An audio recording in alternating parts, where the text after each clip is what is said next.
गांधारी ने कौन सा विशेष मंत्र या गुप्त साधना की थी जिससे उनकी दृष्टि में वज्र जैसी शक्ति आ गई। उनके तप के कुछ मुख्य रहस्य बताए जाते हैं। पति के समान जीवन जीने का व्रत। जब उनका विवाह अंधे राजा धृतराष्ट्र से हुआ तब गांधारी ने स्वयं अपनी आंखों पर पट्टी बांध ली।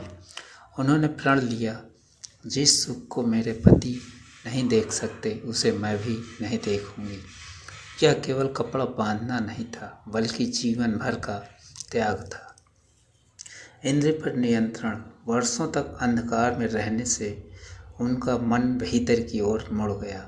कहा जाता है कि उन्होंने क्रोध पर नियंत्रण रखा, कम भोजन किया, मौन और संयम अपनाया।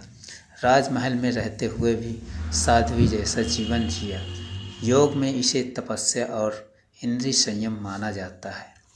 शिव भक्ति और मंत्र जप। लोक कथाओं में माना जाता है कि गांधारी भगवान शिव की उपासक थी।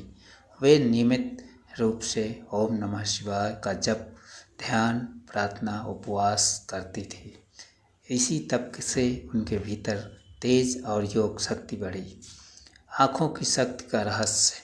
आध्यात्मिक मान्यता के अनुसार जब कोई व्यक्ति वर्षों तक आंखें बंद रखकर ध्यान करता है, मन की ऊर्जा भीतर संचित होती है, तब दृष्टि में तेज उत्पन्न होता है।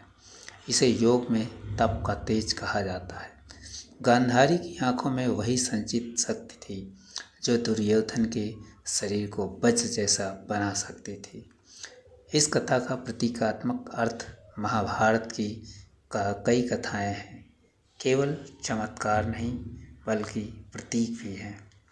गांधारी का तप यह दर्शाता है कि त्याग से शक्ति पैदा होती है, संयम से मन प्रबल होता है, साधना से व्यक्ति में अद्भुत प्रभाव आ सकता है, लेकिन अधर्म के साथ शक्ति भी हार जाती है। इसलिए दुर्योधन का वज्र शरीर भी उसे बचा नहीं सका।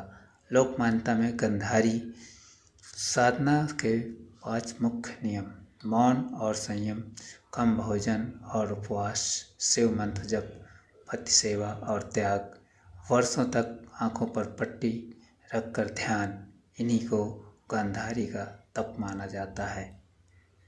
Srinath motivational story channel like करें, सब्सक्राइब करें। धन्यवाद।